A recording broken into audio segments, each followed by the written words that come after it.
दीपक चौधरी आज आप लोगों के लिए संयोजन अभिक्रिया केमिस्ट्री से कुछ इंपॉर्टेंट टॉपिक लेके आया हूं, जिसको मैं आज आप लोगों को पढ़ाने वाला हूं। संयोजन अभिक्रिया, देखिए दोस्तों, पहली बात तो ये आप लोगों को समझना चाहिए, जो अभिक्रिया जो है कई प्रकार की होती है। अभिक्रिया जो है कई प्रकार की होती है, जिसमें से एक संयोजन अभिक्रिया भी है। ये 10th क्लास के लिए इंपॉर्टेंट चैप्टर है, 10th क्लास के लिए इंपॉर्टेंट टॉपिक भी है, और ये आपको अभिक्रिया के चैप्टर में आपको मिलेगा। संयोजन अभिक्रिया किसे कहते हैं? मेन होता है दोस्तों अभिक्रिया को कैसे समझे, जो कोई भी अभिक्रिया संयोजन अभिक्रिया कब है, कोई भी अभिक्रिया संयोजन अभिक्रिया है, वो समझने के लिए हम लोगों को सबसे पहले तो संयोजन अभिक्रिया समझना पड़ेगा। कैसे भी कोई भी समीकरण को, कैसे हम कोई समीकरण को ये समझ सके जो कौन सा अभिक्रिया, मतलब जो हो रहा है वो हम समझे जो क्या हो रहा है। अगर हम लोग मूवी देखते हैं, मारपीट का सीन आता है तो हम क्या कहते हैं? हाँ, मारपीट का सीन चल रहा है। गुस्सा का सीन आता है तो क्या हम देख के महसूस करके हम लोग समझ जाते हैं जो गुस्सा का सीन आता है। जैसे कि हवा चलती है तो हम लोग महसूस करते हो हवा चल रही है, ठीक है दोस्तों। उसी तरह हम समीकरण देख के समझ सकते हैं जो कौन सा अभिक्रिया हो रहा है।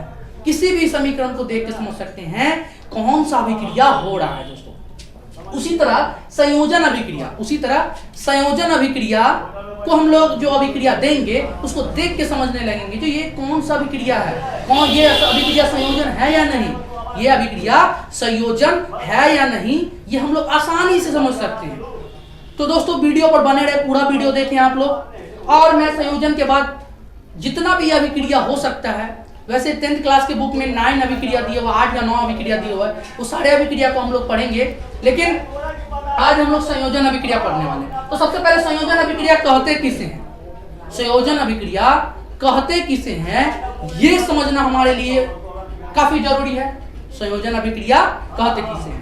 तो दोस्तों, जब 2 या 2 से अधिक, मतलब क्या हुआ, इसमें 2 कंपाउंड की बात होगी, मतलब 2 पदार्थ की बात होगी। संयोजन अभिक्रिया का सबसे ही पहले देखिए, पहला ही परिभाषा में क्या आया, शब्द पर जाइए दोस्तों, रट्टा मारने की जरूरत नहीं। अगर आप शब्द को समझेंगे तो शब्द क्या बोल रहा है तो आप आसानी से समझ सकते हैं। शब्द क्या बोल रहा है? जब 2 या 2 से अधिक, 2 या 2 से अधिक, मतलब एक की बात। संयोजन अभिक्रिया में अगर एक का रिएक्शन होगा तो संयोजन अभिक्रिया नहीं कहलाएगा। यहाँ बात सीधा सीधी हो गया, 2 या 2 से अधिक, क्या बात हो गया, 2 या 2 से अधिक तत्व या यौगिक, तत्व या यौगिक, मतलब 2 या 2 से अधिक। एक की बात नहीं हो रही है, ये कंफर्म दिमाग में ठान लीजिए, एक की बात नहीं हो रही है। क्या हम एक का लेके कर सकते हैं? नहीं कर सकते हैं, वो संयोजन अभिक्रिया कहलाएगा ही नहीं।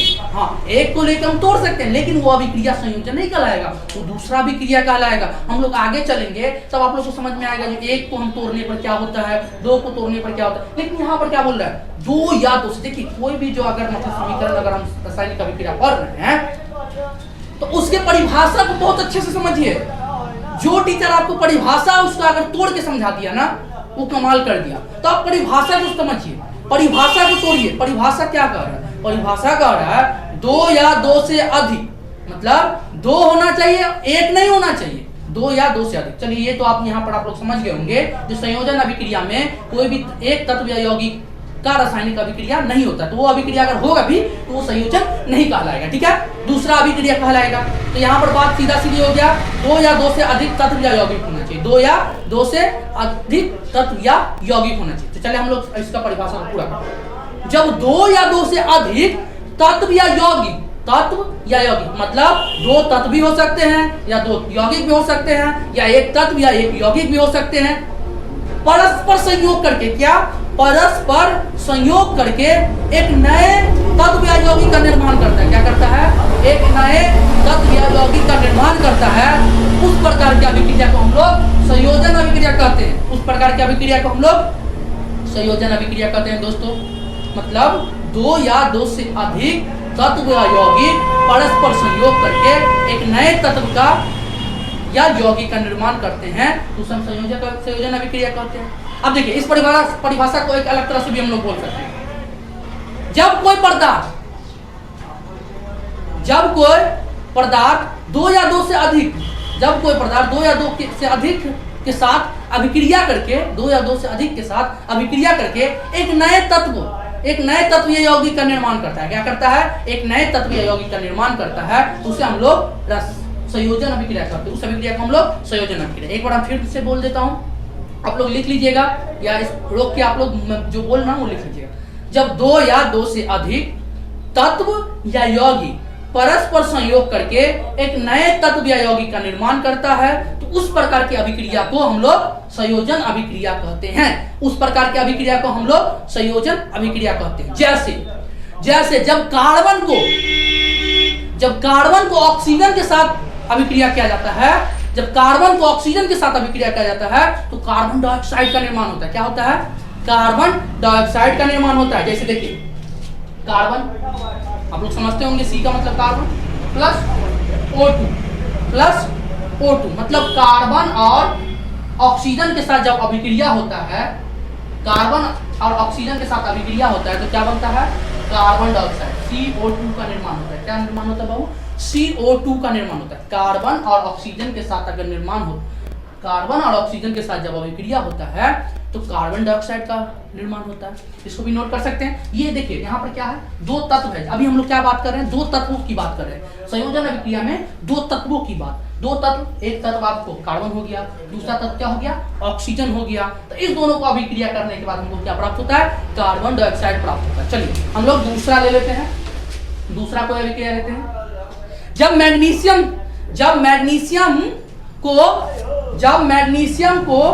मैग्नीशियम को ऑक्सीजन के साथ जलाया जाता है, जब मैग्नीशियम को ऑक्सीजन के साथ जलाया जाता है तब हमें मैग्नीशियम ऑक्साइड प्राप्त होता है। क्या प्राप्त होता है?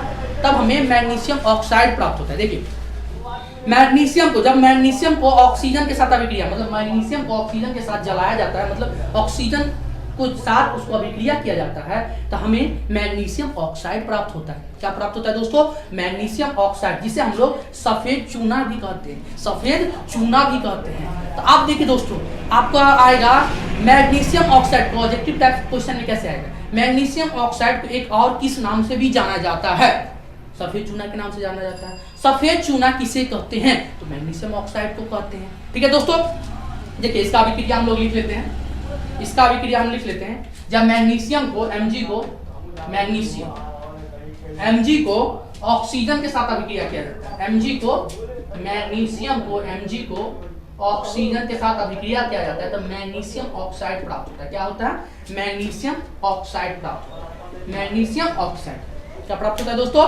Magnesium oxide. जब मैग्नीशियम को ऑक्सीजन के साथ अभिक्रिया किया जाता है तो मैग्नीशियम ऑक्साइड प्राप्त होता है। मैग्नीशियम को ऑक्सीजन के साथ अभिक्रिया, मतलब मैग्नीशियम को ऑक्सीजन के साथ जलाया जाता है तो हमें क्या प्राप्त होता है? मैग्नीशियम ऑक्साइड प्राप्त होता है। देखिए ये मेरा मैग्नीशियम हो गया, ये ऑक्सीजन हो गया, हमें प्राप्त क्या हो गया?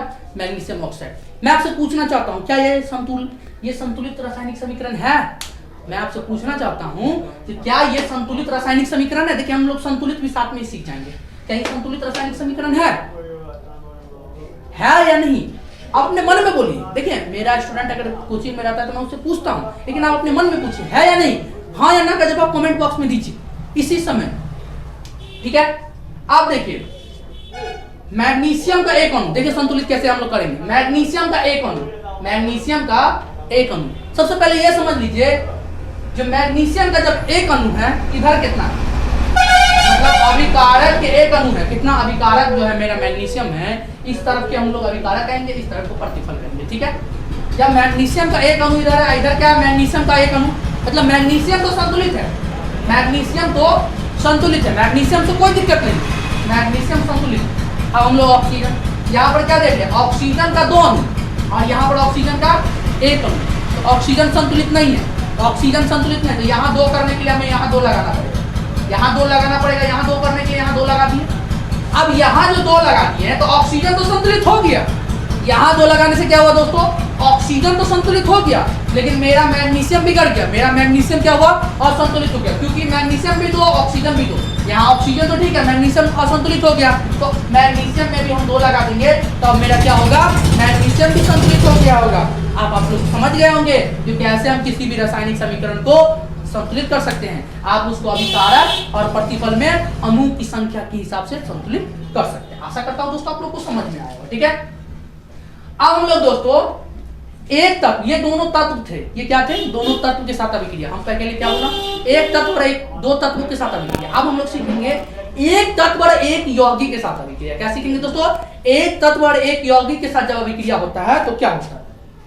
देखिए एक तत्व और एक यौगिक के साथ अभिक्रिया में हम लोग कैल्शियम ऑक्साइड लेते हैं। क्या लेते हैं, calcium oxide, CaO, calcium oxide हो गया आपका, और उसके साथ अभिक्रिया कराते हैं H2O के साथ। H2O आप लोग जानते हैं जल हो गया, और CaO कैल्शियम ऑक्साइड हो गया। क्या हो गया, कैल्शियम ऑक्साइड हो गया, जिसे कली चूना के नाम से भी जाना जाता है, जिसे कली चूना के नाम से भी जाना जाता है, जिसे हम लोग कली चूना भी कहते हैं, कली चूना भी कहते हैं। ठीक है दोस्तों, कली चूना भी कहते हैं, जिसे हम लोग कली चूना के नाम से भी जानते हैं। ठीक है, H2O को तो आप लोग जानते होंगे, जल के नाम से जानते हैं। तो जब कैल्शियम ऑक्साइड को H2O मतलब जल के साथ अभिक्रिया किया जाता है, क्या किया जाता है, जब कैल्शियम ऑक्साइड को जल के साथ अभिक्रिया किया जाता है तो हमें क्या प्राप्त होता है, कैल्शियम हाइड्रोक्साइड प्राप्त होता है। क्या होता है, कैल्शियम हाइड्रोक्साइड प्राप्त होता है, CaOH2, CaOH2 मतलब कैल्शियम हाइड्रोक्साइड प्राप्त होता है। समझ में आ रहा होगा आपको, जब हम कैल्शियम ऑक्साइड को जल के साथ अभिक्रिया करवाते हैं तो हमें कैल्शियम हाइड्रोक्साइड प्राप्त होता है। देखिए दो यहाँ पर, एक क्या है, एक तत्व है और एक यौगिक है, एक तत्व और एक यौगिक।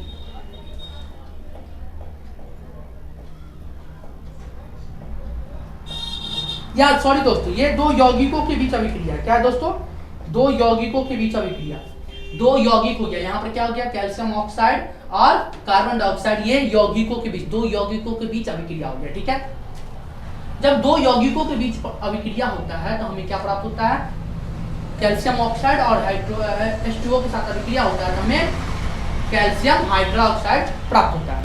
अब ये पूछना चाहता हूं क्या ये समीकरण संतुलित है, मैं आपसे पूछना चाहता हूं क्या ये समीकरण संतुलित है। जी हाँ, ये समीकरण संतुलित है, ये समीकरण संतुलित है। तो हम लोग अभी देखें क्या दो यौगिकों के बीच अभिक्रिया। ठीक है दोस्तों, अब हम लोग देखते हैं एक यौगिक और एक तत्व के साथ अभिक्रिया, एक यौगिक और एक तत्व के साथ अभिक्रिया। जैसे कि CO ले लीजिए, CO कार्बन मोनोऑक्साइड, क्या हो गया, CO carbon monoxide. Carbon monoxide को जब ऑक्सीजन के साथ अभिक्रिया किया जाता है, ये क्या हो गया, एक यौगिक, ये क्या हो गया, एक तत्व, ये एक यौगिक और एक तत्व के साथ जब कार्बन मोनोऑक्साइड को ऑक्सीजन के साथ अभिक्रिया होता है तो हमें कार्बन डाइऑक्साइड प्राप्त होता है, CO2 प्राप्त होता है। क्या होता है, CO2 प्राप्त होता है। जब कार्बन मोनोऑक्साइड को ऑक्सीजन के साथ अभिक्रिया किया जाता है तो हमको CO2 प्राप्त होता है। ठीक है दोस्तों, CO2 प्राप्त होता है। क्या यह समीकरण संतुलित है, बताइए, क्या यह समीकरण संतुलित है। देखिए कार्बन का यहाँ एक अणु, कार्बन का एक अणु, कार्बन संतुलित है, कार्बन क्या है, संतुलित है। लेकिन ऑक्सीजन का यहाँ 3 अणु है, इस पर ऑक्सीजन का 3 अणु है, इधर ऑक्सीजन का 2 अणु है। तो इसको संतुलित करने के लिए यहाँ 3 लगाएंगे तो 3 दूना 6 हो गया, यहाँ 3 दूना 6 हुआ। ठीक है दोस्तों, यहाँ 3 दूना 6 हुआ। अब यहाँ पर हम कितना लगाएंगे जो ऑक्सीजन मेरा संतुलित हो जाए, यहाँ हम कितना लगाएंगे, 1 मिनट, 2 दूना 4 करते हैं हम लोग, 2 दूना 4 करते हैं। और यहाँ पर भी अगर हम 2 डालते हैं तो क्या 4 हो जाएगा, ये ज्यादा हो जाएगा, क्या हो जाएगा, ये ज्यादा हो जाएगा। अगर हम यहाँ लगा देते हैं तो ऑक्सीजन 2 कार्बन 2 कार्बन 2, आप देखिए यहाँ पर संतुलित कैसे हो गया। ऑक्सीजन का कितना अणु, 2 2 4 अणु, इधर 2 दूना 4 अणु ऑक्सीजन का, कार्बन का 2 अणु, कार्बन का इधर भी 2 अणु। ये समीकरण क्या हुआ दोस्तों, संतुलित हो गया। तो ये था दोस्तों आपको समीकरण। हम एक बार थोड़ा रिपीट कर देते हैं। संयोजन अभिक्रिया में हम लोगों ने क्या क्या पढ़ा। पहले संयोजन अभिक्रिया कहते हैं किसी, जब 2 या 2 से अधिक तत्व या यौगिक परस्पर संयोग करके एक नए तत्व या यौगिक का निर्माण करते हैं, उस अभिक्रिया को हम लोग संयोजन अभिक्रिया कहते हैं। संयोजन अभिक्रिया में मैंने क्या, देखिए ये इतना परिभाषा लिखेगा और एक अभिक्रिया लिख दीजिएगा, ये 2 नंबर का क्वेश्चन में आपका सटीक जवाब हो जाएगा। अगर 5 नंबर का लिखना है तो ये तो पहले अभिक्रिया लिखना, परिभाषा लिखना है, उसके बाद हमको अभिक्रिया क्या लिखना है, एक तत्व और 2 तत्वों के बीच अभिक्रिया। क्या, 2 तत्वों के बीच अभिक्रिया। फिर हमको एक तत्व और एक यौगिकों के बीच अभिक्रिया, उसके बाद 2 यौगिकों के बीच अभिक्रिया। ये तीनों चीज मतलब चारों चीज अगर आप लिखते हैं तो ये आपका 5 नंबर का भी आंसर बन जाएगा। तो आशा करता हूं दोस्तों आपको वीडियो पसंद आया होगा। वीडियो पसंद आया हो तो लाइक एंड सब्सक्राइब जरूर करते, क्योंकि आगे के बच्चे को भी शेयर हो सके, खासकर फेसबुक पर शेयर करना ना भूलें। ठीक है, तो थैंक यू सो मच, जय हिंद, जय भारत। और मेरा जो है फेसबुक लिंक भी आपको डिस्क्रिप्शन में दिया हुआ है, वहां पर भी ये वीडियो अपलोड होता है। तो वहां भी अगर आप फेसबुक पर देख रहे हैं तो आप मेरे चैनल यूट्यूब चैनल को भी सब्सक्राइब कर ले। अगर आप यूट्यूब पर देख रहे हैं तो आप यूट्यूब पर भी सब्सक्राइब कर ले, और फेसबुक पर भी मेरा चैनल पेज है वहाँ भी सब्सक्राइब कर ले, और टेलीग्राम ग्रुप का भी ज्वाइन बटन दिया हुआ है, टेलीग्राम ग्रुप में भी ज्वाइन हो सकते हैं, और व्हाट्सएप ग्रुप भी दिया हुआ है, व्हाट्सएप ग्रुप में भी ज्वाइन हो सकते हैं। तो जहाँ आपका मन चाहे वहाँ ज्वाइन हो सकते हैं। व्हाट्सएप ग्रुप में मैसेज करने का भी फ्रीडम है, वहाँ पर सारे आदमी मैसेज कर सकते हैं, तो वहाँ भी ज्वाइन हो सकते हैं। Thank you so much. जय हिंद, जय भारत।